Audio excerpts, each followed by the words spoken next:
মাদকের বিরুদ্ধে বলায় মসজিদের ইমাম এবং বাউলকে পাশবিক নির্যাতন। বাউলের খবরটা খুবই রিসেন্ট, দু একদিনের ঘটনা। বরিশালের এক বাউলকে, উপজেলার নামটা আমি ভুলে গেছি, বরিশালে এক বাউলকে রাতের বেলা 7-8 জন মিলে হাত পা বেঁধে নির্মমভাবে মারধর করে। প্রথমে আমি ভেবেছিলাম যে এটা হয়তো মৌলবাদীদের কাজ, কিন্তু না, সেই জন্য একটু দেরি করলাম, এটাকে গবেষণা করলাম যে এটা আসলে কারা করেছে। প্রথমে যে কেউ ধারণা করতে পারে যে এটা মৌলবাদীরা, যারা গান পছন্দ করে না, তারা হয়তো পিটিয়েছে বা তাকে হাত পা বেঁধে মেরে ফেলার চেষ্টা করছে। না, বরিশালের এই বাউলকে হাত পা বেঁধে এই জন্য মেরেছে যে তিনি মাদকের বিরুদ্ধে কথা বলতেন, তিনি মাদক সেবীদের বিরুদ্ধে কথা বলতেন। আমরা জানি বাউল মানে গাঁজা খায়, কিন্তু এইখানে কিন্তু তা প্রমাণ হয়নি। বরং বাউল এই যে কোনো রকম মাদকতার বিরুদ্ধে কথা বলেছেন তিনি, এবং প্রতিবাদ করেছেন এলাকায়। তরুণেরা নষ্ট হয়ে যাচ্ছে, সমাজ নষ্ট হয়ে যাচ্ছে। বাউল কেন এটা বললেন? তাই মাদক সেবীদের, মাদক বিক্রেতাদের এটা সহ্য হয় নাই। তাই তারা তাকে রাতের বেলা 7-8 জনে মিলে হাত পা বেঁধে নির্মমভাবে পিটিয়েছেন। এটা গেল একেবারেই সদ্য ঘটনা, এই 2-1 দিনের ঘটনা। বাউলের হাত পা বাঁধা ছবি আপনারা বা নির্মম অত্যাচারের ছবি আপনারা ইউটিউব খুলে দেখতে পারবেন, অথবা আপনি নেটে সার্চ দিলেও দেখতে পারবেন। আরেকটা কথা আপনাদের মনে করে দিই, এই দেশে মাদক সেবীদের বিরুদ্ধে সাধারণত কেউ কথা বলে না। আমি একজন শক্তিমান কাউন্সিলরকে চিনতাম, যিনি যা ইচ্ছা তাই করতে পারতেন, কিন্তু মাদকের বিরুদ্ধে কথা বলতেন না। কারণ তিনি জানেন যে মাদক সেবীরা, মাদক বিক্রেতারা তার চেয়ে শক্তিশালী। আমি নিজে তাকে বলেছি, আপনি কেন এটা বিরোধিতা করেন না? আমি নিজে বলেছি কোনো এক কাউন্সিলরকে। তখন তিনি আমার কোনো জবাব দেননি, মাথা নিচু করে চলে গেছেন। পরে আমাকে ডেকে নিয়ে বলেছেন, ছোট ভাই, এরা খুব শক্তিশালী, অমুক অমুক অমুকের লোক, নাম বললো, যে তাদের সাথে তো আমি পারবো না। এটাই সত্য। আমরা আগে হিন্দি সিনেমাতে দেখতাম যে মাদক সেবীরা, মাদক বিক্রেতারা কত শক্তিশালী। প্রশাসন তাদের হাতে, এমপি তাদের হাতে, মন্ত্রী তাদের হাতে, তাদের কাছে জিম্মি অথবা মন্ত্রী এমপি এই বিজনেসের সাথে জড়িত থাকে। তার গুন্ডা পান্ডারা সারা দেশে মাদক সাপ্লাই করে, এখনও পৃথিবীতে তাই। আমরা বাংলাদেশে একজন এমপির নাম জানি যে তিনি এই ইয়াবা এই দেশে ছড়িয়েছেন।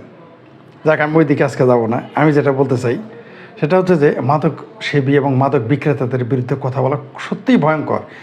নিরীহ বাউল তো দূরের কথা, বাউলটা হলো পৃথিবীর সবচেয়ে নিরীহ প্রাণী আমার হিসেবে। আমার মতে বাংলাদেশে বাউলেরা এবং আরেকটা শ্রেণী আছে, এটা নিজের প্রশংসা হয়ে যায় বললাম না, বাউলেরা সবচেয়ে নিরীহ প্রাণী এই বাংলাদেশে, যারা কারোর সাথে মারামারি করে না। কিন্তু এই বাউলেরা মাদকের বিরুদ্ধে বলার কারণে তাকে এইভাবে মারলো। শুধু বাউল না, বাউলের চেয়ে শক্তিশালী কিন্তু এই দেশের মোল্লা এবং ইমামেরা। এইবার আসি পয়েন্টে। আপনারা হয়তো ভুলে গেছেন, আপনাদের কি মনে আছে 18-19 সালের দিকে একজন ইমামকে হাত পা বেঁধে সারা রাত নির্যাতন করেছে। লুঙ্গি পরা অবস্থায় পায়ের সাথে হাত বেঁধে উপর করে রেখে সারা রাত তারা নির্যাতন করেছিল। সেই ভিডিওটা আমরা সাংবাদিকদের কল্যাণে আমরা কোনো এক টিভি চ্যানেলে আমরা এটা দেখেছি। মনে আছে কি আপনাদের? মাদকের বিরুদ্ধে বলেছিল কক্সবাজারে মাদকের বিরুদ্ধে বলার কারণে সেই ইমামকে ডেকে নিয়ে মাদক সেবী এবং মাদক বিক্রেতারা সারা রাত সেই মসজিদের ইমামকে নির্যাতন করে এবং নির্মম নির্যাতন করে। সেই ভিডিওগুলো আমরা দেখেছি, আমার মনে আছে এখনও। আবার এটা হল 19 সালের ঘটনা। আবার এই গত বছরের ঘটনা, গত বছরে কি করছে, গাজীপুরের চান্দুরায় এক মসজিদের ইমামকে এই মাদক সেবীরা পিটিয়েছে, মাদক বিক্রেতারা পিটিয়েছে। কেন? সে মসজিদের খুতবায় সে মাদকের বিরুদ্ধে বলতো। অবশ্য তারা 2 ভাই অ্যারেস্ট হয়েছে পরে, কিন্তু মূল আসামি অ্যারেস্ট হয়েছে কিনা আমি জানি না। তারাও সেই ইমামকে নগ্ন করে পিটিয়েছিল। অপরাধ কি ইমামের? এই গাজীপুর চান্দুরার ইমামের কি অপরাধ ছিল? যে সে মাদকের বিরুদ্ধে বলেছে। মাদকের বিরুদ্ধে কোনো এমপি বলে না, বললেও সেটা আইওয়াস, আমরা জানি। কোনো চেয়ারম্যান বলে না, আমরা জানি, বললেও সেটা আইওয়াস, আমরা জানি। কিন্তু মসজিদের সেই ইমামটা হয়তো সত্যি সত্যি প্রতিবাদ করেছিলেন, তার জন্য তাকে ন্যাংটা করে পিটিয়েছে। অথচ আমরা জানি ইমামেরা কত শক্তিশালী, মসজিদের ইমামেরা তাদের টাচ করা তো দূরের কথা, তাদের বিরুদ্ধে কথা বলা মানেই আপনার জীবনটা যে কোনো মুহূর্তে চলে যেতে পারে। কিন্তু এদের চাইতে মাদক বিক্রেতা কত শক্তিশালী বুঝতে পারছেন? চিটাগাংয়ের এক কক্সবাজারের এক মৌলবীর কথা তো বললাম, তাকে সারা রাত নির্যাতন করেছে, সারা রাত তাকে নির্যাতন করেছে মাদক, তাকে কী বলতেছে বিশ্রী বিশ্রী ভাষা, আর পেটাচ্ছে, কতক্ষণ পর পেটাচ্ছে, খালি গায়ে তার পাশার উপর বাড়ি মারতেছে, সেই ইমাম সাহেবের পিঠে বাড়ি মারতেছে, রক্তাক্ত করে ফেলেছে। এই ভিডিও আমরা দেখেছি। এই গাজীপুরের চান্দুরাতেও তাই, সেই ইমামকে পিটিয়েছে, মেরেছে, নির্যাতন করেছে নগ্ন করে, আমরা দেখেছি। আবার সর্বশেষ এই বরিশালের বাউল, তাকে পেটানো হলো, তাকে মারা হলো নৃশংসভাবে। সে প্রায়ই মরতে বসেছিল, যদি তার আত্মীয়স্বজন তাকে খুঁজে না পেত মারাই যেত রাত্রে।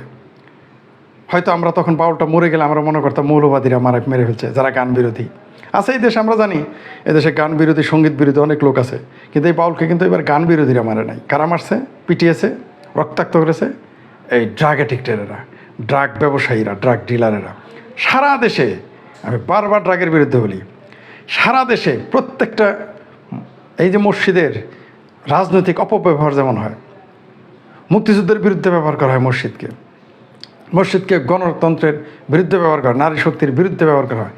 কেন? মসজিদে বসে আপনারা যদি একযোগে সবাই মাদকের বিরুদ্ধে বলেন, তারা কি টিকতে পারবে? পারবে না। আপনারা সবাই জানেন, মসজিদের ইমাম সাহেব ঠিকই জানে, মসজিদ ইমামেদের বক্তব্য পুলিশ অফিসারদের চেয়ে কার্যকরী বেশি হবে যদি তারা মাদকের বিরুদ্ধে বলে। কিন্তু এই যে বিচ্ছিন্নভাবে বলছেন, তাই তিনি মার খেয়েছেন চরমভাবে। আমরা এই মাদক এই যারা এই বাউলকে মেরেছে তাদের দ্রুত গ্রেপ্তার চাই এবং দৃষ্টান্তমূলক শাস্তি চাই। আর সেই যে কক্সবাজার এবং গাজীপুরের চান্দুরায় যে ইমামকে, যে দুই ইমামকে যারা পিটিয়েছে, তাদেরও আমরা শাস্তি নিয়ে, তাদের অ্যারেস্ট করা হয়েছে, তাদের শাস্তি আমরা নিশ্চিত করতে চাই এবং তাদের আদৌ শাস্তি হয়ে গেছে না এই খবর আমাদের নিতে হবে। মাদকের বিরুদ্ধে তীব্রভাবে আপনারা প্রতিবাদ করেন। এই যুব সমাজ কিন্তু ধ্বংস হয়ে যাচ্ছে, এই যুব সমাজ ধ্বংস হয়ে যাচ্ছে। প্রতি বছর 1 লক্ষ কোটি টাকার অধিক শুধু ইয়াবা খায় একটা জাতির। যুব সমাজ যদি ইয়াবাই নেশাগ্রস্ত হয়, নেশাগ্রস্ত হয়ে যায়, সেই জাতিকে তো আপনি কী করবেন? তাকে নিয়ে আপনি কোথায় যাবেন? আগে তো খেত ফেন্সিডিল, চরস, ভাং, আফিম তো রয়েছেই, হিরোইন তো রয়েছেই। 1 লক্ষ কোটি টাকার ইয়াবা খায় এই দেশের মানুষ। ঠিক ভাবা যায়? আমাদের বাজেটের 5 ভাগের 1 ভাগ চিন্তা করা যায়। এবং এর সাথে আমরা জানি জড়িত থাকে সরকারি দলের সব লোকজন জড়িত থাকে। শুধু এখন না, আমার অভিজ্ঞতা থাকে বলি, সব সময় ড্রাগ যারা বিক্রি করে তারা সব সময় হয় সরাসরি সরকারি দলের লোক, আর তা নয় সরকারের ছত্রছায়ায় এই বিজনেস করে। চক্ষু লজ্জা পেলে হবে না, স্ট্রেট বলতে হবে। আপনাদের ভাই চক্ষু লজ্জা আছে? আমার চক্ষু লজ্জা না, আমাকে বলতে হবে। আপনাদের চাকরি পদের ভয় আছে, আমার চাকরি ও পদের ভয় নাই। জানটাই ছেড়ে দিয়েছি দেশের জন্যে, দেশের কল্যাণে জানটাই দিয়ে দিব। তাই আমার আর ভয়ের কিছু নয়, বলতে হবে। বাংলাদেশে যত ড্রাগ ব্যবসায়ী আছে তারা হয় সরকারি দলের লোক, না হয় সরকারের ছত্রছায়া। এটা শুধু এই সরকারের সময় না, আমি 30 বছর যাবতই দেখে আসতেছি। 30 বছর না, 32 বছর যাবত দেখে আসতেছি স্বচক্ষে, যে যখন যে সরকার ক্ষমতায় থাকে তারই ছত্রছায়ায় শুধু টিমটা, দোকান একটাই থাকে, খালি মালিক বদলে যায়। এভাবে ড্রাগ ব্যবসা চলে আসছে। আমি সেই সাহসী সেই 2 ইমামের প্রতি স্যালুট আমার, যারা ওই যে কক্সবাজারে যিনি প্রতিবাদ মার খেয়েছেন তিনি, আপনি ভিডিওগুলো দেখে নিন আপনারা সার্চ দিয়ে, কি নৃশংসভাবে তাকে পিটিয়েছে, তার প্রতি আমার স্যালুট। গাজীপুরের সেই ইমামের প্রতি আমার স্যালিউট, যারা ড্রাগের বিরুদ্ধে বলেছেন।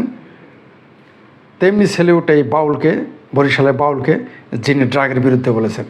এবং আমাদের উচিত তাদের পাশে থাকা, যাতে ড্রাগ ডিলারেরা, এদের যারা নির্যাতন করেছে তাদের শাস্তি নিশ্চিত করা, এবং আমাদেরও বলা যারা ড্রাগ ব্যবসায়ী তাদের